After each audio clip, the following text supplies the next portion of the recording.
പ്രിയപ്പെട്ട ഈ അങ്ങാടിയിലുള്ള കോൺഗ്രസിന്റെ സുഹൃത്തുക്കൾ ആരെങ്കിലും ഉണ്ടെങ്കിൽ, കോൺഗ്രസ് ഭരിക്കുന്ന സംസ്ഥാനങ്ങൾ പൊതുജനാരോഗ്യ സമ്പ്രദായത്തിന് ഇടതുപക്ഷം ഭരിക്കുന്ന കേരളത്തിൽ നൽകുന്നത് പോലെ ബഡ്ജറ്റ് വിഹിതത്തിന്റെ ഫണ്ടോ അല്ലെങ്കിൽ മറ്റു ഫണ്ടോ നൽകുന്നുണ്ടോ? ഈ ഗവൺമെന്റ് വന്ന അന്ന് മുതൽ ഇന്ന് വരെ എടുത്തു പരിശോധിച്ചാൽ ഓരോ ദിവസവും എങ്ങനെയൊക്കെ ഈ സർക്കാരിനെ ആക്രമിക്കാം അതിൻ്റെ എല്ലാത്തിൻ്റെയും പണി എടുത്തുകൊണ്ടിരിക്കും.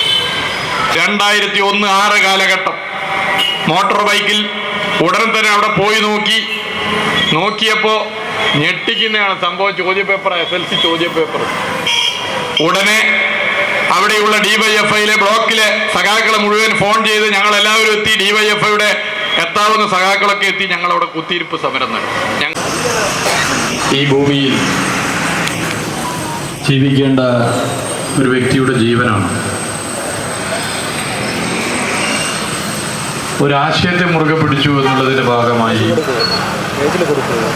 മതവർഗീയവാദികൾ ഇല്ലാതാക്കുക.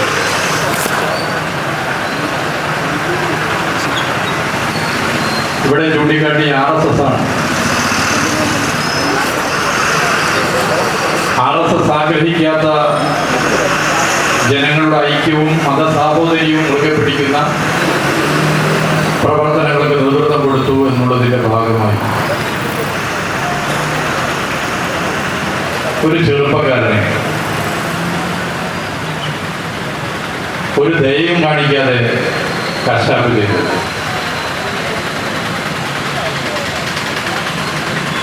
ഈ ലോകത്ത് ജീവിക്കുന്ന ഭൂരിപക്ഷം മനുഷ്യർ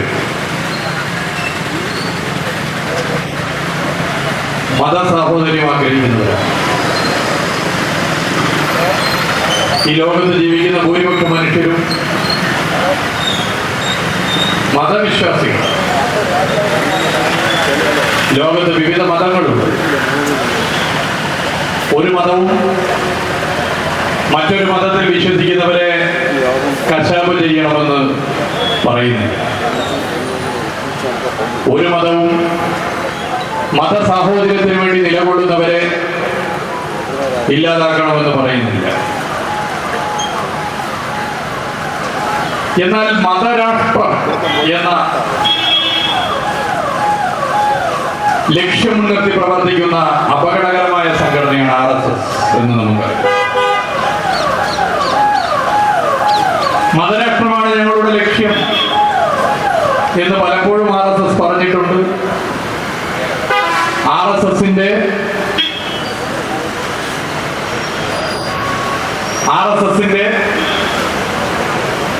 ഗ്രന്ഥങ്ങളിൽ അടിവരയിട്ട് പറഞ്ഞിട്ടുണ്ട് ഹൈന്ദവ രാഷ്ട്രം. ഇന്ത്യ എന്ന രാജ്യം അതിന്റെ പ്രത്യേകത നാനത്വത്തിൽ ഏകത്വമാണ്. വൈവിധ്യമാർന്ന പ്രത്യേകതകളും സംസ്കാരവും മതങ്ങളും ജാതിയും ഒക്കെയുള്ള ഒരു രാജ്യമാണ് ഇന്ത്യ. ആ ഇന്ത്യ എന്ന് പറയുന്ന രാജ്യം രൂപം കൊള്ളുമ്പോൾ തന്നെ ഒരു ഭരണഘടന ഉണ്ടായിരുന്നു. ആ ഭരണഘടന അടിവരയിട്ട് പറയുന്ന പല ആശയങ്ങളിൽ പ്രധാനപ്പെട്ട ഒന്നാണ് സെക്യുലറിസം, മതനിരപേക്ഷത. ഏത് മതത്തിൽ വിശ്വസിക്കുന്നവർക്കും മതരഹിതരായി നിലകൊള്ളുന്നവർക്കും അവരുടെ വിശ്വാസത്തെ മുൻനിർത്തി രാജ്യത്ത് ജീവിക്കാം. അതിന്റെ ഗ്യാരണ്ടി കാർഡാണ് ഭരണഘടന. ആ ഭരണഘടന ഇന്ത്യയെ ഒരു മതരാഷ്ട്രമായിട്ടല്ല പ്രഖ്യാപിക്കുന്നത്. ഇന്ത്യയെ ഒരു മതനിരപേക്ഷ രാജ്യമായിട്ടാണ് പ്രഖ്യാപിക്കുന്നത്. ദിൽഷാദും ഭരണഘടന ഉയർത്തിപ്പിടിക്കുന്ന ആശയമാണ് മുറുകെ പിടിച്ചത്. ദിൽഷാദ് ഈ രാജ്യത്തെ മഹാഭൂരിപക്ഷം വരുന്ന ജനങ്ങളും ആഗ്രഹിക്കുന്ന മതസഹോദര്യമാണ് മുറുകെ പിടിച്ചത്. അതിനാണ് ദിൽഷാദിനെ കൊലപ്പെടുത്തിയത്. ദിൽഷാദ് എന്ന് ജീവിച്ചിരിക്കുന്നുണ്ടെങ്കിൽ ദിൽഷാദിന്റെ സഹോദരി പുത്രന് പിടിയുണ്ട്. വളരെ സജീവമായി പുരോഗമന ആശയം മുറുകെ പിടിച്ചുകൊണ്ട് നമുക്കിടയിൽ പ്രവർത്തിക്കുന്ന ഒരു മനുഷ്യനായിരുന്നു. ദിൽഷാദ് ഇന്നില്ലാതെ പോയി. ദിൽഷാദ് മുറുകെ പിടിക്കുന്ന മതനിരപേക്ഷതയുടെ രാഷ്ട്രീയം 2004 ശേഷം ഈ മണ്ണിൽ ദുർബലപ്പെടുകയല്ല. 2004 ശേഷം 21 വർഷത്തിന് ശേഷം ഈ മണ്ണിൽ ഒരു ദിൽഷാദ് പോയെങ്കിൽ ദിൽഷാദിന്റെ സ്മരണ ആയിരക്കണക്കിന് ദിൽഷാദുമാർക്ക് ജന്മം നൽകി മതനിരപേക്ഷത ഈ പ്രദേശത്ത് ശക്തിപ്പെടുത്താൻ നിലകൊണ്ടുവെന്നുള്ളതാണ് അതിന്റെ പ്രത്യേകത. 2004 നിന്നും ഇങ്ങോട്ട് ഡിവൈഎഫ്ഐ ഗ്രാഫ് താഴുകയല്ല. 2004 നിന്നും ഇങ്ങോട്ട് ഡിവൈഎഫ്ഐ ഉയർത്തിപ്പിടിക്കുന്ന രാഷ്ട്രീയത്തിന്റെ ഗ്രാഫ് താഴുകയല്ല, അത് ഉയരുകയാണ് ചെയ്യുന്നത്. എന്നാൽ ആർ എസ് എസിന് സമാനമായി മതരാഷ്ട്രം ആഗ്രഹിച്ച് പ്രവർത്തിക്കുന്ന മതവർഗീയ പ്രസ്ഥാനങ്ങൾ ആഗ്രഹിക്കുന്നത് പോലുള്ള ഒരു രാഷ്ട്രീയം ഈ മണ്ണിൽ ശക്തിപ്പെടുകയല്ല ചെയ്തിട്ടുള്ളത് എന്ന് നമുക്ക് മനസ്സിലാക്കാൻ പറ്റും. അവിടെ ദിൽഷാദിന്റെ രക്തസാക്ഷിത്വം, ഒരു നാടിനു വേണ്ടി ഇനിയും എത്രയോ കാലം ജീവിക്കാൻ സാധിക്കുന്ന ഒരു മനുഷ്യന്റെ രക്തസാക്ഷിത്വം, ആ മനുഷ്യൻ വിശ്വസിച്ച പ്രസ്ഥാനവും ആ മനുഷ്യൻ ജീവിച്ച നാട്ടിലെ ജനങ്ങൾ ഉയർത്തിപ്പിടിക്കുന്ന രാഷ്ട്രീയം ശക്തിപ്പെടുത്തി എന്നുള്ളതാണ് വസ്തുത. ദിൽഷാദിന് നഷ്ടപ്പെട്ടത് നമുക്കൊക്കെ വലിയ പ്രയാസമുണ്ടാക്കുന്ന കാര്യമാണ്. ദിൽഷാദിന്റെ കുടുംബത്തിന് മാത്രമല്ല, ഈ നാടിനാകെ പ്രയാസം സൃഷ്ടിക്കുന്ന കാര്യമാണ്. ദിൽഷാദും ദിൽഷാദിന്റെ പ്രസ്ഥാനമായ ഡിവൈഎഫ്ഐയും ഉയർത്തിപ്പിടിച്ച രാഷ്ട്രീയത്തിന്റെ പ്രാധാന്യം അനുദിനം വർദ്ധിക്കുന്ന ഒരു കാലത്താണ് നമ്മൾ ജീവിക്കുന്നത്. 2004 എന്ന് പറയുമ്പോൾ 21 വർഷം മുമ്പ് കേരളത്തിൽ ഭരണം നടത്തിക്കൊണ്ടിരുന്നത് UDF. 2001 മുതൽ 2006 വരെ 2 മുഖ്യമന്ത്രിമാർ മാറി ഭരിച്ച UDF ഭരണകാലം. ഒരു ഡിവൈഎഫ്ഐ കാരനല്ല 5 കൊല്ലം കൊല്ലപ്പെട്ടത്. ആ 5 കൊല്ലത്തിനിടയിൽ പുരോഗമന രാഷ്ട്രീയം ഉയർത്തിപ്പിടിച്ച നിരവധി പേർ വേട്ടയാടപ്പെട്ടു, ആക്രമിക്കപ്പെട്ടു, കൊല്ലപ്പെട്ടു. ഡിവൈഎഫ്ഐയിൽ പ്രവർത്തിക്കുന്നവർ, CPIM-ൽ പ്രവർത്തിക്കുന്നവർ, SFIയിൽ പ്രവർത്തിക്കുന്നവർ, ഇവരൊക്കെ അന്ന് ആക്രമിക്കപ്പെട്ടിട്ടുണ്ട്, കൊല്ലപ്പെട്ടിട്ടുണ്ട്. അതിന് നേതൃത്വം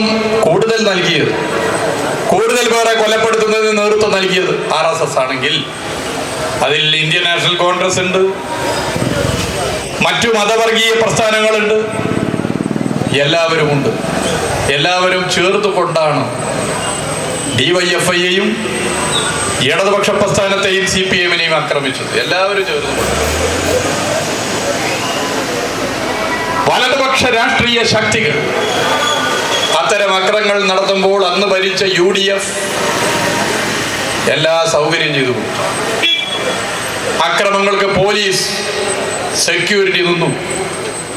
പട്ടാപകൽ ഡിവൈഎഫ്ഐയിൽ പ്രവർത്തിച്ചു എന്നുള്ളതിന്റെ ഭാഗമായി, SFIയിൽ പ്രവർത്തിച്ചു എന്നുള്ളതിന്റെ ഭാഗമായി, CPIM-ൽ പ്രവർത്തിച്ചു എന്നുള്ളതിന്റെ ഭാഗമായി മനുഷ്യരെ ആക്രമിക്കുമ്പോൾ അക്രമം നടക്കുമെന്ന് അറിഞ്ഞിട്ടും അതിന് സംരക്ഷണം ഒരുക്കാനുള്ള നിയമപരവും ഭരണഘടനാപരവുമായ ബാധ്യതയുള്ള സർക്കാരും സർക്കാരിന് കീഴിലുള്ള പോലീസും നോക്കുകുത്തിയായി നിന്ന നിരവധി ഉദാഹരണങ്ങൾ നടന്ന വർഷങ്ങളായിരുന്നു 2001, 2006. എന്നൊക്കെ കേരളത്തിൽ UDF ഭരിച്ചോ അന്നൊക്കെ RSS ഉൾപ്പെടെയുള്ള മതവർഗീയ പ്രസ്ഥാനങ്ങൾക്ക് നമ്മുടെ പ്രസ്ഥാനത്തെ വേട്ടയാടാനുള്ള സൗകര്യം UDF ചെയ്തു കൊടുത്തിട്ടുണ്ട്. 2001, 2006 കാലഘട്ടത്തിന്റെ മുമ്പ് UDF ഭരിച്ച സമയങ്ങൾ എടുത്ത് പരിശോധിച്ചാലും 2001, 2006 കാലത്തിന് ശേഷം പിന്നീട് UDF-ന്റെ ഭരണം വന്ന 2011, 2016 കാലഘട്ടം എടുത്ത് പരിശോധിച്ചാലും നമുക്ക് കാണാൻ വേണ്ടി സാധിക്കും. നമ്മുടെ സഖാക്കളെ വേട്ടയാടാൻ വിദ്യാർത്ഥി യുവജന രംഗത്ത് പ്രവർത്തിക്കുന്ന ഡിവൈഎഫ്ഐ, SFI സംഘടനാ രംഗത്ത് പ്രവർത്തിക്കുന്ന സഖാക്കളെ കശാപ്പ് ചെയ്യാൻ, CPIM-ൽ പ്രവർത്തിക്കുന്ന നാടാകെ അംഗീകരിക്കുന്ന ജനകീയ നേതാക്കന്മാരെ ഇല്ലാതാക്കാൻ ഇത്തരം വലതുപക്ഷ കശാപ്പ് സംഘങ്ങൾ പ്രവർത്തിക്കുമ്പോൾ അവർക്ക് ഒത്താശ ചെയ്തു കൊടുക്കുന്ന പണിയാണ് അന്ന് UDF സർക്കാർ ചെയ്തിട്ടുണ്ട്. കേസിലെ യഥാർത്ഥ പ്രതികളെ പിടിക്കാൻ പോലീസ് തയ്യാറാകുന്നില്ല. പോലീസിന്റെ പിന്നിൽ പോലീസിനെ നയിക്കുന്നത്, പോലീസിന്റെ സ്വതന്ത്ര സ്വഭാവത്തെ ഇല്ലാതാക്കി നേതൃത്വം കൊടുക്കുന്നത് UDF ആയിരുന്നു. വലതുപക്ഷ ശക്തികളെന്നും നമ്മുടെ പ്രസ്ഥാനത്തെ ഇല്ലാതാക്കാൻ ആഗ്രഹിക്കുന്നു. ഇപ്പോൾ നിങ്ങൾ ബംഗാളിലും ത്രിപുരയിലും കാണുന്നില്ലേ? പതിറ്റാണ്ടുകളായി ഇടതുപക്ഷ പ്രസ്ഥാനം ഭരിച്ച ബംഗാളിലും ത്രിപുരയിലും എങ്ങനെയൊക്കെയാണ് നമ്മുടെ സഖാക്കളെ വേട്ടയാടുന്നത്. ഭീകരമായ അക്രമം നമുക്കെതിരെ അഴിച്ചുവിടും. പോലീസ് സംരക്ഷണത്തിലാണ് ഡിവൈഎഫ്ഐയുടെയും SFIയുടെയും CPIMന്റെയും നമ്മുടെ പ്രിയപ്പെട്ട സഹോദരന്മാരെ, സഖാക്കളെ ഇല്ലാതാക്കുന്നു. ഞാൻ ഓർക്കുന്നു, ഡിവൈഎഫ്ഐയുടെ അഖിലേന്ത്യാ പ്രസിഡന്റായി പ്രവർത്തിക്കുന്ന സമയത്ത് പശ്ചിമ ബംഗാളിൽ പോലീസ് മർദ്ദനവും മതവർഗീയ പ്രസ്ഥാനത്തിന്റെയും വലതുപക്ഷ പ്രസ്ഥാനത്തിന്റെയും നേതൃത്വത്തിന്റെ ആഹ്വാനത്തിന്റെ ഭാഗമായുള്ള അക്രമങ്ങളിലും പരിക്കേറ്റ നിരവധി പേരെ ഒരു ജാഥ പോകുന്നത് പോലെ ഒരു 2-3 ദിവസം എടുത്ത് കാണാൻ വേണ്ടി ഞങ്ങൾ തീരുമാനിച്ചു. അത്രക്ക് സ്ഥലത്തുണ്ടായിരുന്നു അക്രമമേറ്റവർ, യുവജന സഖാക്കൾ. രാവിലെ ഓരോ ദിവസവും ഇറങ്ങി രാത്രിയായിരുന്നു തിരിച്ച് കേന്ദ്രത്തിലെത്തുന്നത്. അങ്ങനെ 2-3 ദിവസം യാത്രയായിരുന്നു. യാത്ര പോയെടുത്ത് മർദ്ദനമേറ്റ ഇടങ്ങൾ, വീടുകളിൽ പോയപ്പോൾ കണ്ണ് നഷ്ടപ്പെട്ടവർ, വിരല് നഷ്ടപ്പെട്ടവർ, കേൾവി ശക്തി നഷ്ടപ്പെട്ടവർ, ഭീകരമർദ്ദനമേൽക്കേണ്ടി വന്നവർ, അവരൊക്കെ ഒരുപോലെ പറഞ്ഞത് സർക്കാർ സംവിധാനം ഇതിനെല്ലാം സൗകര്യം ചെയ്തു കൊടുക്കുന്നു. പോലീസ് എസ്കോർട്ടിലാണ് ഞങ്ങളെ ആക്രമിക്കുന്നത്. ഡിവൈഎഫ്ഐയുടെ യോഗം ചേരുന്ന ഘട്ടത്തിലാണ് പോലീസ് വന്ന് അവിടെ ഉണ്ടെന്ന് ഉറപ്പുവരുത്തിയതിനു ശേഷം ഗുണ്ടകൾ വന്ന് ആക്രമിച്ചത്. പോലീസ് പുറത്ത് കാവൽ നിന്നു. ഇത് പശ്ചിമ ബംഗാളിലും ത്രിപുരയിലും, പശ്ചിമ ബംഗാളിൽ നടന്ന സംഭവമാണെങ്കിൽ ത്രിപുരയിലും ഇതിന് സമാനമായ സംഭവങ്ങൾ നടക്കും. കേരളത്തിലും ഇതുപോലുള്ള സംഭവങ്ങൾ നടക്കണമെന്ന് ആഗ്രഹിക്കുന്നവരാണ് കേരളത്തിലെ വലതുപക്ഷ രാഷ്ട്രീയ ശക്തികൾ. UDFും BJPയും ജമാഅത്ത് ഇസ്ലാമി പോലുള്ള മതവർഗീയ മതരാഷ്ട്രം ആഗ്രഹിക്കുന്നവരുമെല്ലാം ബംഗാളിൽ നാം ആക്രമിക്കപ്പെടുന്നത് പോലെ, ത്രിപുരയിൽ നാം ആക്രമിക്കപ്പെടുന്നത് പോലെ കേരളത്തിലും നമ്മൾ ഓരോരുത്തരും ആക്രമിക്കപ്പെടണം. പേപ്പട്ടിയെ തല്ലിക്കൊല്ലുന്നത് പോലെ ഓരോ ഡിവൈഎഫ്ഐക്കാരനെയും SFIക്കാരനെയും CPMകാരനെയും ഇല്ലാതാക്കണമെന്ന് ആഗ്രഹിക്കുന്നവർ നമ്മുടെ നാട്ടിലും ജീവിക്കുന്നുണ്ട്. നമ്മുടെ നാട്ടിലും ആഗ്രഹത്താൽ ജീവിച്ചു പോകുന്നവർക്ക് തടസ്സമായി നിലകൊള്ളുന്നതിന്റെ പല കാരണങ്ങളിൽ പ്രധാനപ്പെട്ട കാരണങ്ങളിൽ ഒന്നാണ് കേരളത്തിൽ ഇന്ന് ഭരണം നടത്തുന്നത് ഇടതുപക്ഷ സർക്കാരാണ് എന്നുള്ളത് തന്നെയാണ്. ഇടതുപക്ഷ സർക്കാർ നമുക്കെന്തെങ്കിലും ഒരു പ്രത്യേക സൗകര്യം, നമുക്കെന്ന് പറഞ്ഞാൽ ഞാൻ പഴയൊരു ഡിവൈഎഫ്ഐ പ്രവർത്തനമായിട്ട് പറഞ്ഞു പോയതാ, നമുക്ക് ഡിവൈഎഫ്ഐക്ക് എന്തെങ്കിലും ഒരു പ്രത്യേക സൗകര്യം ചെയ്തു തരുന്നവരായിട്ടല്ല. ക്രമസമാധാനം ഭദ്രമാക്കാൻ ആഗ്രഹിക്കുന്നവർ, ഏത് രാഷ്ട്രീയ പ്രസ്ഥാനത്തിൽ പ്രവർത്തിക്കുന്നവരായാലും സ്വതന്ത്രമായി അവരുടെ രാഷ്ട്രീയ പ്രവർത്തനം നടത്താനുള്ള സൗകര്യമൊരുക്കാൻ ആഗ്രഹിച്ച് നാട് ഭരിക്കുന്നവർ, അതാണ് പ്രത്യേകത. ഇപ്പൊ യൂത്ത് കോൺഗ്രസ് ഉയർത്തിപ്പിടിക്കുന്ന രാഷ്ട്രീയം കേരളത്തിലെ സർക്കാരിനെതിരെയാണ്. അതുകൊണ്ട് യൂത്ത് കോൺഗ്രസിന്റെ പ്രവർത്തകരെ ആകെ ഇല്ലാതാക്കാൻ ഈ സർക്കാർ സംവിധാനം ഉപയോഗപ്പെടുത്തുന്നുണ്ടോ? യൂത്ത് ലീഗ് ആഗ്രഹിക്കുന്നത് കേരളത്തിലെ LDF സർക്കാരിനെ ഇല്ലാതാക്കാനാണ്. എന്നാൽ യൂത്ത് ലീഗിന്റെ, യുവമോർച്ചയുടെ അല്ലെങ്കിൽ ജമാഅത്ത് ഇസ്ലാമിയുടെ ഒക്കെ പ്രവർത്തകരെ ആകെ ഇല്ലാതാക്കാനുള്ള നേതൃത്വമായി സർക്കാർ മാറുന്നുണ്ടോ? ഇല്ല. ക്രമസമാധാനം ഭദ്രമാകണം, നിയമം ആര് ലംഘിച്ചാലും അതിനെതിരെ നിലപാട് സ്വീകരിക്കണം. ഇതാണ് സർക്കാരിന്റെ സമീപനം. അങ്ങനെയുള്ള സർക്കാർ ഒരു തടസ്സമായി നിൽക്കുന്നു. ഇടതുപക്ഷ ബദൽ ഒരു പ്രശ്നമായി നിൽക്കുന്നു. അതുകൊണ്ട് ഇനി ഇടതുപക്ഷ സർക്കാർ ഈ സംസ്ഥാനത്ത് തുടരരുത് എന്നാണ് ഈ ശക്തികൾ ആഗ്രഹിക്കുന്നത്. ഇനി ഇടതുപക്ഷ സർക്കാർ കേരളത്തിൽ തുടരരുത്. 2016-2021 കാലഘട്ടത്തിൽ ഭരിച്ച ഇടതുപക്ഷ സർക്കാരിനെ അസ്ഥിരപ്പെടുത്താനുള്ള വലിയ ശ്രമം കേരളത്തിൽ നടന്നു. കള്ളക്കഥകൾ പ്രചരിപ്പിച്ചു. എന്തൊരു കള്ളക്കഥയായിരുന്നു എന്ന് പ്രചരിപ്പിച്ചു. 2021 നിയമസഭാ തെരഞ്ഞെടുപ്പ് 5 വർഷക്കാലം കേരളത്തിലെ അന്തിച്ചർച്ചയും ദിനപത്രങ്ങളിലെ പ്രധാനപ്പെട്ട വെണ്ടക്ക അക്ഷരത്തിലുള്ള വാർത്തകളും വിശ്വസിച്ചിട്ടായിരുന്നു ജനങ്ങൾ പോളിംഗ് ബൂത്തിലേക്ക് പോയിട്ടുണ്ടായിരുന്നതുവെങ്കിൽ ആ തെരഞ്ഞെടുപ്പിൽ 140 നിയമസഭാ മണ്ഡലങ്ങളിൽ മഹാഭൂരിപക്ഷം മണ്ഡലങ്ങളിലും LDF സ്ഥാനാർത്ഥികൾക്ക് കെട്ടിവെച്ച പണം കിട്ടില്ലായിരുന്നു. 2021 തെരഞ്ഞെടുപ്പിന്റെ ഫലം വന്നപ്പോൾ കേരളത്തിന്റെ ചരിത്രത്തിൽ ആദ്യമായി ഇടതുപക്ഷ തുടർഭരണം വന്നു എന്നുള്ളത് മാത്രമല്ല പ്രത്യേകത. 2021 നിയമസഭാ തെരഞ്ഞെടുപ്പിന്റെ ഫലം നൽകിയ ഒരു സന്ദേശം ഹിറ്റ്ലറുടെ പ്രിയപ്പെട്ട മന്ത്രി ഗീബൽസിന്റെ തന്ത്രം പോലെ ഒരു നുണ 1000 പേർ ഒരുപോലെ പറയുന്നത് സത്യമാക്കുന്ന പ്രവർത്തനങ്ങൾക്ക് നേതൃത്വം കൊടുത്ത മാധ്യമങ്ങൾ, ഉടമകളുടെ രാഷ്ട്രീയ താല്പര്യം സംരക്ഷിക്കുന്ന മാധ്യമങ്ങളുടെ വാർത്തകളുടെ സ്ഥാനം ചവറ്റുകൊട്ടയിലാണെന്നുള്ള പ്രഖ്യാപനം കൂടിയായിരുന്നു 2021 നിയമസഭാ തെരഞ്ഞെടുപ്പിന്റെ ഫലം. 2021 തുടർഭരണമുണ്ടായി. മറ്റ് സർക്കാരുകൾക്ക് ഒരു തുടക്കത്തിൽ ചില ഇളവ് നൽകാറുണ്ട്. അങ്ങനെ ഒരു ഇളവ് നൽകിയില്ല. ഈ ഗവൺമെന്റ് വന്ന അന്ന് മുതൽ ഇന്ന് വരെ എടുത്ത് പരിശോധിച്ചാൽ ഓരോ ദിവസവും എങ്ങനെയൊക്കെ ഈ സർക്കാരിനെ ആക്രമിക്കാം അതിൻ്റെ എല്ലാത്തിൻ്റെയും പണി എടുത്തുകൊണ്ടിരിക്കും. എല്ലാ നിലയിലും അക്രമം അഴിച്ചു. ഇപ്പോ കേരളത്തിൻ്റെ ലോകത്തിനു മുമ്പിൽ അവതരിപ്പിക്കാൻ സാധിക്കുന്ന മാതൃക എന്ന് വിശേഷിപ്പിക്കാവുന്ന സർക്കാർ ആശുപത്രികളെ ആക്രമിച്ച് ആരോഗ്യ മേഖലയെ ആക്രമിക്കുന്ന പണിയാണ് എടുത്തുകൊണ്ടിരിക്കുന്നത്. എന്തൊരു വാർത്തകളാണ് പഠിച്ചത്. ഞാനതിൻ്റെ മുഴുവൻ കണക്കും എടുത്ത് ഒന്ന് പരിശോധിച്ചു. ഇന്ത്യയിൽ കേരളം പോലെ ഒരു സംസ്ഥാനം ആരോഗ്യ മേഖലക്ക് നൽകുന്ന ഫണ്ട്, പൊതുജന ആരോഗ്യ സമ്പ്രദായത്തെ ശക്തിപ്പെടുത്താൻ നൽകുന്ന ഫണ്ട് ഇന്ത്യയിൽ മറ്റേത് സംസ്ഥാന സർക്കാരാണ് നൽകുന്നത്? എൻ്റെ പ്രിയപ്പെട്ട ഈ അങ്ങാടിയിലുള്ള കോൺഗ്രസിന്റെ സുഹൃത്തുക്കൾ ആരെങ്കിലും ഉണ്ടെങ്കിൽ, കോൺഗ്രസ് ഭരിക്കുന്ന സംസ്ഥാനങ്ങൾ പൊതുജനാരോഗ്യ സമ്പ്രദായത്തിന് ഇടതുപക്ഷം ഭരിക്കുന്ന കേരളത്തിൽ നൽകുന്നത് പോലെ ബഡ്ജറ്റ് വിഹിതത്തിന്റെ ഫണ്ടോ അല്ലെങ്കിൽ മറ്റു ഫണ്ടോ നൽകുന്നുണ്ടോ? ഇല്ലെന്ന് കാണാൻ പറ്റും. ഈ കേരളത്തിൽ UDF ഭരിച്ചിരുന്ന കാലത്ത് ആരോഗ്യ മേഖലക്ക് ചെലവഴിച്ച തുകയും ഇന്ന് ചെലവഴിച്ച് ഈ 9.5 വർഷക്കാലം ചെലവഴിച്ച തുകയും എടുത്ത് പരിശോധിച്ചാലും എത്രത്തോളം ഇടതുപക്ഷ സർക്കാർ ആരോഗ്യ മേഖലക്ക് വേണ്ടി പൊതുജന ആരോഗ്യ സമ്പ്രദായത്തെ ശക്തിപ്പെടുത്താൻ വേണ്ടി നിലപാട് സ്വീകരിക്കുന്നു എന്ന് കാണാൻ വേണ്ടി സാധിക്കും. കേരളത്തിന്റെ ആരോഗ്യരംഗം രാജ്യാന്തര തലത്തിൽ ശ്രദ്ധിക്കപ്പെട്ടു. പ്രാഥമിക ആരോഗ്യതലം മുതൽ മെഡിക്കൽ കോളേജുകൾ വരെ വലിയ വികസനം കേരളത്തിലുണ്ടായി. വീടിന് തൊട്ടടുത്ത് പരിചരണം സാധ്യമാക്കാനായി ജനകീയ ആരോഗ്യ കേന്ദ്രങ്ങളും കുടുംബാരോഗ്യ കേന്ദ്രങ്ങളും നമ്മുടെ സംസ്ഥാനത്ത് സാക്ഷാത്കരിക്കപ്പെട്ടു. താലൂക്ക് തലം മുതൽ സൂപ്പർ സ്പെഷ്യാലിറ്റി സേവനങ്ങൾ സജ്ജമാക്കുന്ന സ്ഥിതി വന്നു. മാസ്റ്റർ പ്ലാനുകൾ തയ്യാറാക്കി മെഡിക്കൽ കോളേജുകളിൽ ലോകോത്തര സംവിധാനങ്ങൾ ഒരുക്കി.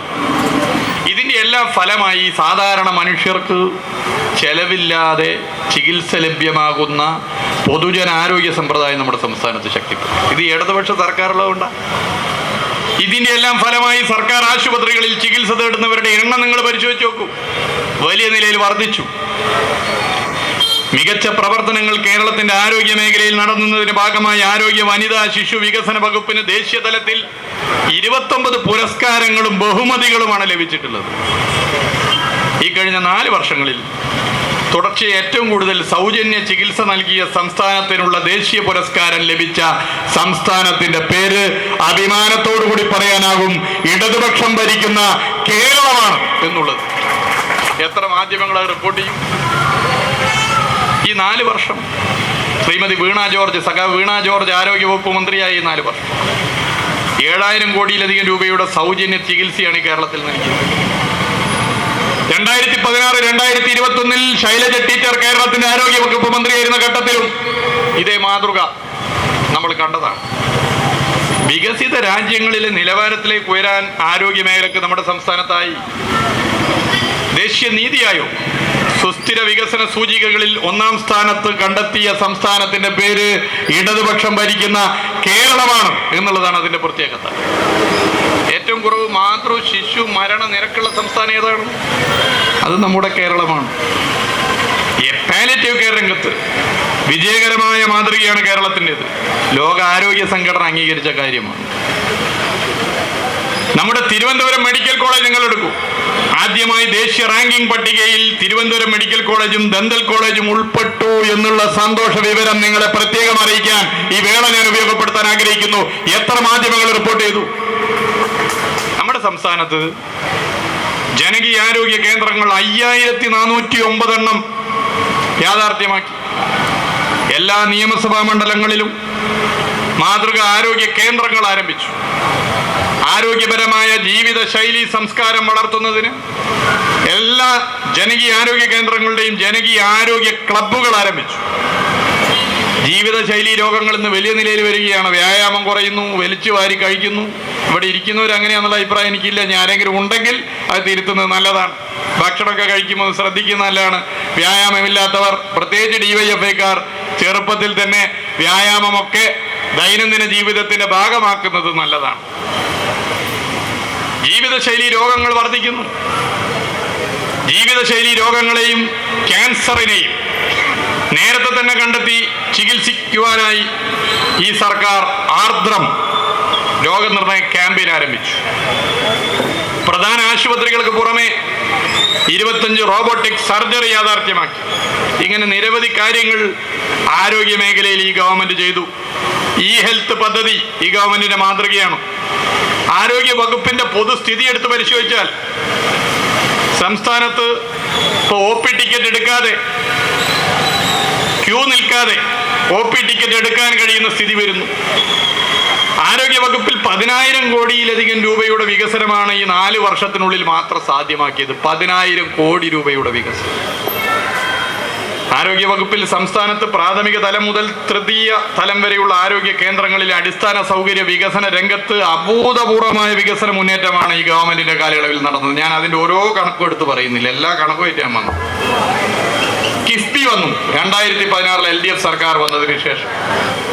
കിഫ്ബിയുടെ ആവിർഭാവമാണ് ഇടതുപക്ഷ ബദൽ കൂടുതൽ ശക്തമായി നടപ്പിലാക്കാൻ സാധിച്ചത്. കിഫ്ബിയുടെ ആവിർഭാവത്തോടു കൂടി ആരോഗ്യ മേഖലയുടെ അടിസ്ഥാന സൗകര്യ രംഗത്ത് മുമ്പൊരിക്കലുമില്ലാത്ത വികസനം സാധ്യമായി. പ്രാഥമിക ആരോഗ്യ കേന്ദ്രങ്ങൾ, സാമൂഹിക ആരോഗ്യ കേന്ദ്രങ്ങൾ, താലൂക്ക് ജില്ലാ ജനറൽ ആശുപത്രികൾ, ക്യാൻസർ ചികിത്സാ കേന്ദ്രങ്ങൾ, മാനസികാരോഗ്യ കേന്ദ്രങ്ങൾ, മാതൃശിശു ആശുപത്രികൾ, മെഡിക്കൽ കോളേജുകൾ എന്നിവയുടെ ഭൗതിക സാഹചര്യം മെച്ചപ്പെടുത്തുന്നതിനായി ആരോഗ്യ വകുപ്പിന്റെ പദ്ധതികൾക്ക് കിഫ്ബി പ്രത്യേക പരിഗണന ഈ കാലയളവിൽ നൽകി. സംസ്ഥാനത്ത് ഇത് പൊതുവെ നമുക്ക് കാണാൻ വേണ്ടി സാധിക്കും. 5700 കോടി രൂപക്കുള്ള ഭരണാനുമതി 78 വിവിധ പ്രൊജക്ടുകൾക്കായി നൽകി. കിഫ്ബിയിൽ നിന്നും 4000-ഓളം കോടി രൂപയുടെ സാമ്പത്തിക അനുമതി ലഭ്യമായി. സംസ്ഥാനത്തെ മെഡിക്കൽ കോളേജുകളുടെ അടിസ്ഥാന സൗകര്യ വികസനത്തിനായി സമർപ്പിക്കപ്പെട്ട 17 പ്രൊജക്ടുകൾക്കായി 3200 കോടി രൂപയുടെ ഭരണാനുമതി നൽകി. 2000 കോടി രൂപയുടെ ധനാനുമതി കിഫ്ബിയിൽ നിന്ന് ലഭിക്കുകയും ചെയ്തു. ഇങ്ങനെ നിരവധി ഫണ്ടിംഗ് ആണ് പൊതുജനാരോഗ്യ സമ്പ്രദായത്തിൽ നമ്മുടെ LDF ഗവൺമെന്റ് വന്ന് ഈ കാലയളവിൽ നടപ്പിലാക്കിയിട്ടുള്ളത്.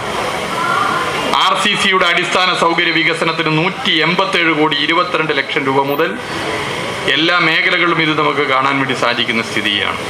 ഇത് ഒരു വലിയ മാറ്റമാണ്.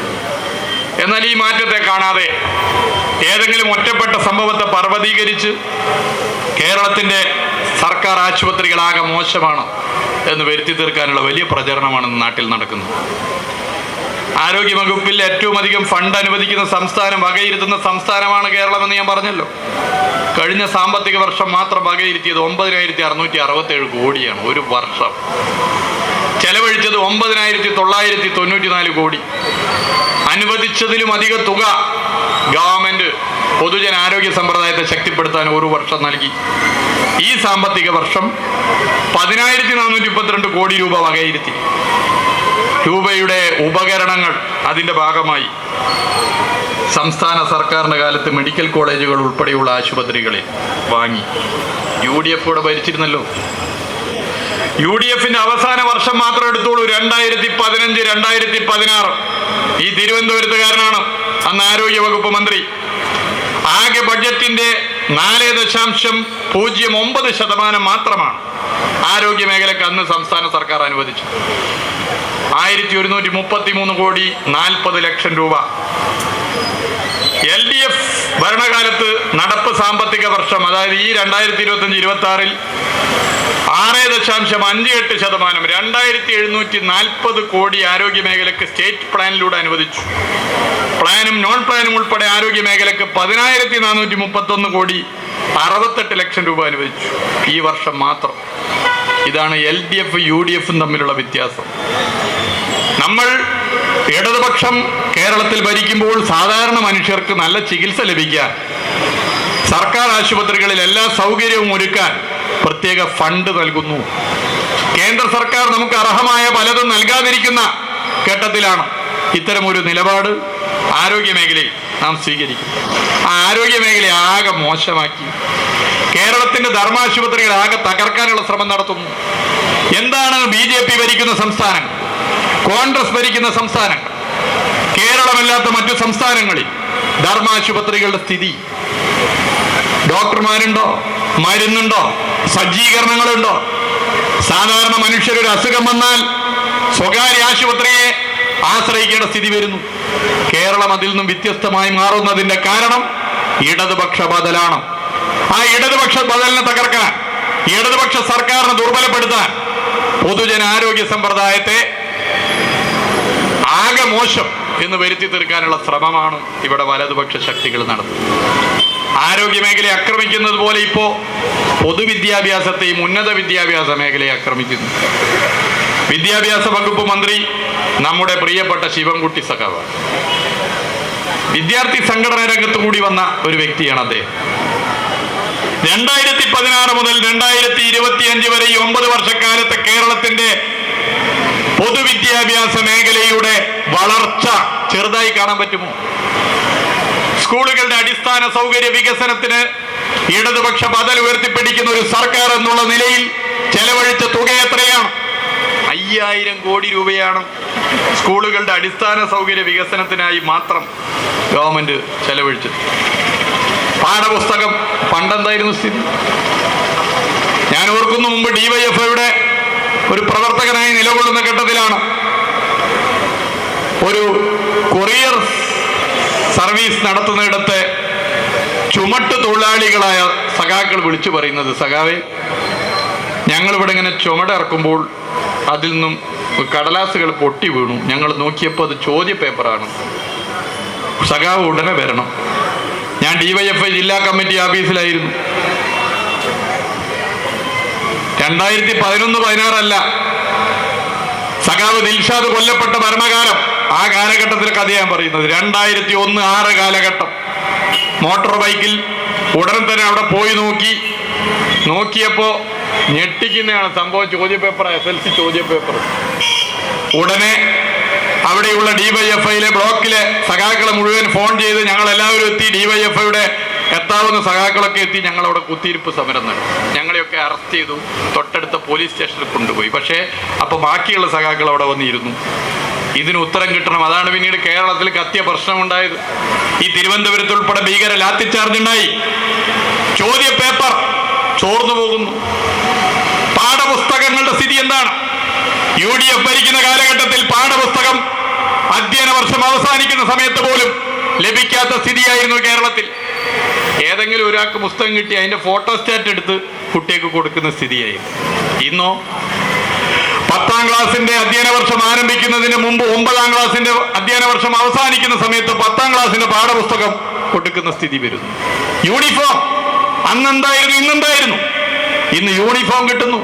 എല്ലാ സൗകര്യങ്ങളും സർക്കാർ സ്കൂളുകളിൽ വരുന്നു. ക്ലാസ് മുറികളിൽ മാറ്റം വരുന്നു. 5 കോടി രൂപ ചെലവിൽ 141 സ്കൂൾ കെട്ടിടങ്ങളാണ് ഇപ്പോൾ നവീകരിക്കുന്നത്. അവയിൽ 139 എണ്ണവും പൂർത്തീകരിച്ചു. 3 കോടി രൂപ ചെലവിൽ 386 സ്കൂൾ കെട്ടിടങ്ങൾ നവീകരിക്കുകയാണ്. അവയിൽ 179 എണ്ണം പൂർത്തിയാക്കി. 1 കോടി രൂപ ചെലവിൽ നവീകരിക്കുന്ന 446 സ്കൂൾ കെട്ടിടങ്ങളിൽ 195 എണ്ണം പൂർത്തിയായിട്ടുണ്ട്. അങ്ങനെ ആകെ 1000ന്റെ അടുത്ത് സ്കൂളുകൾ, 973 സ്കൂൾ കെട്ടിടങ്ങൾ അനുവദിച്ചവയിൽ 513 എണ്ണവും ഈ ഗവൺമെന്റ് കാലത്ത് പൂർത്തിയാക്കാനായി. ചെറിയ കാര്യമാണ്. 50,000-ലധികം ക്ലാസ് മുറികളാണ് കേരളത്തിൽ ഹൈടെക് ക്ലാസ് മുറികളായി മാറിയത്. 50,000-ലധികം ക്ലാസ് മുറി. ഒരു ക്ലാസ് മുറിയിൽ എത്ര കുട്ടികളുണ്ട്? ഗുണിച്ചു നോക്ക്. 50,000 ഗുണിക്കണം ആ കുട്ടികൾ. ലക്ഷക്കണക്കിന് കുട്ടികൾക്ക് സർക്കാർ സ്കൂളുകളിൽ ഹൈടെക് ക്ലാസ് മുറികൾ ഒരുക്കി പഠിക്കാനുള്ള സൗകര്യം ഒരുക്കിയ ഗവൺമെന്റിന്റെ പേര് ഇടതുപക്ഷ ഗവൺമെന്റ് ആണെന്ന് അഭിമാനത്തോടു കൂടി നമുക്ക് പറയാൻ വേണ്ടി സാധിക്കുന്ന കാര്യമാണ്. അതാണ് ഇടതുപക്ഷ ബദൽ. ആ ഇടതുപക്ഷ ബദൽ ഉയർത്തിപ്പിടിക്കുമ്പോൾ അതിന്റെ എല്ലാമായ പൊതുവിദ്യാഭ്യാസ മേഖലയെ തകർക്കുവാനുള്ള ശ്രമം വലിയ നിലയിൽ നടത്തുന്നു. വലിയ നിലയിൽ അതിനെതിരെയുള്ള പ്രചരണം നടത്തുന്നു. അതിന്റെ ഓരോ കണക്കിലേക്കും ഈ വൈകിയ വേളയിൽ ഞാൻ കിടക്കാൻ ആഗ്രഹിക്കുന്നില്ല. ഉന്നത വിദ്യാഭ്യാസ മേഖല ഇപ്പോ അതിനെതിരെയാണല്ലോ.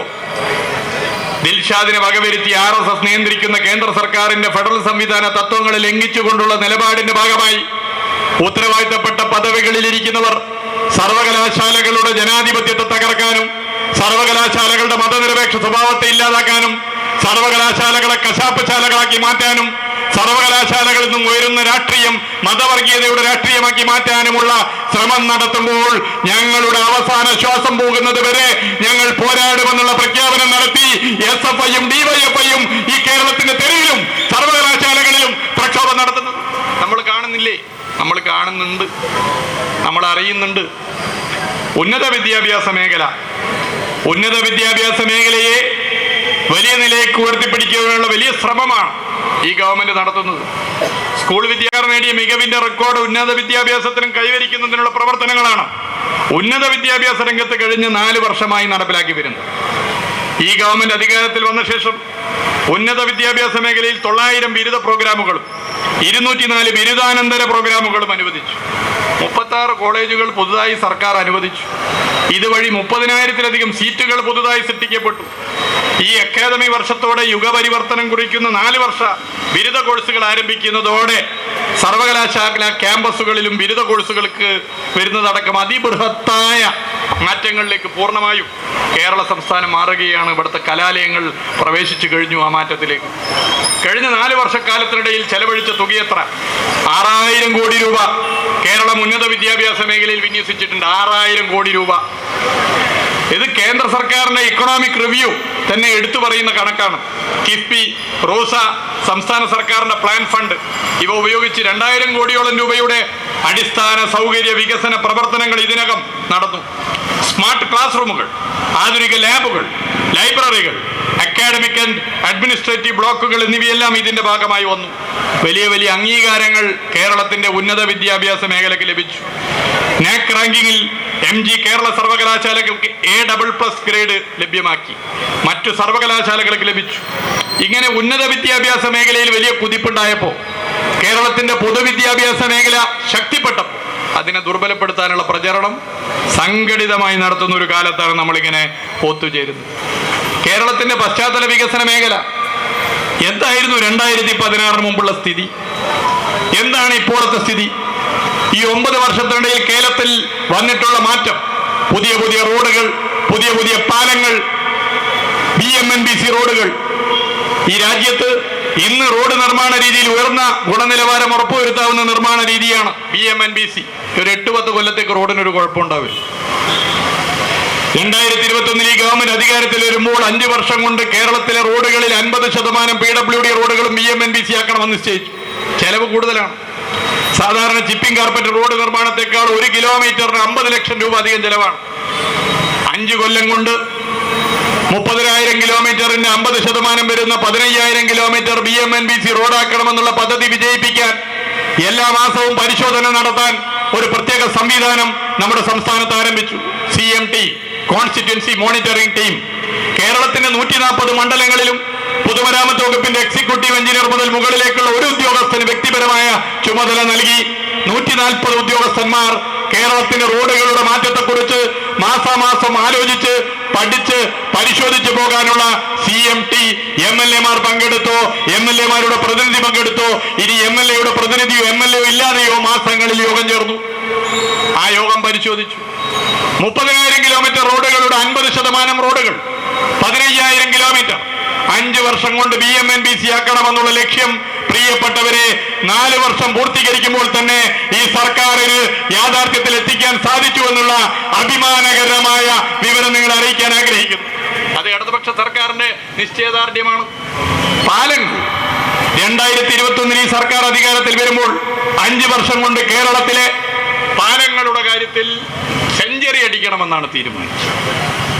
100 പാലങ്ങൾ 5 വർഷം കൊണ്ട് പൂർത്തീകരിക്കണം. 100 പാലങ്ങൾ 5 വർഷം കൊണ്ട് പൂർത്തീകരിക്കാനുള്ള പ്രത്യേക പദ്ധതി ആവിഷ്കരിച്ച് മുന്നോട്ട് പോയപ്പോൾ പാലങ്ങളുടെ കാര്യത്തിൽ 4 വർഷം 1 മാസം കഴിയുന്ന ഘട്ടത്തിൽ 5 വർഷം കൊണ്ട് 100 പാലങ്ങൾ എന്നുള്ളത് 4 വർഷം 1 മാസം കഴിഞ്ഞപ്പോൾ തന്നെ 100 പാലം എന്നുള്ള സ്ഥിതിയിലേക്ക് എത്താൻ വേണ്ടി നമുക്ക് സാധിച്ചു. ഇങ്ങനെ ഓരോ മേഖലയിലും മുന്നോട്ട് പോകുമ്പോഴാണ് NH-66 ബന്ധപ്പെട്ട പ്രശ്നം ഉയരുന്നത്. കാസർഗോഡ് മുതൽ തിരുവനന്തപുരം വരെ 45 മീറ്റർ 6 വരി ലോകത്തെവിടെയുമുള്ള മലയാളിയുടെ ചിരകാല സ്വപ്നമായ പദ്ധതി 2011-16 കാലഘട്ടത്തിലെ UDF-ന്റെ ഭരണം ഇല്ലാതാക്കി. സർക്കാർ അതൊന്നും നോക്കാൻ നേരമില്ലാതായി. സർക്കാർ ഇടപെട്ടില്ല. 2016 ഇടതുപക്ഷ സർക്കാർ വന്നു.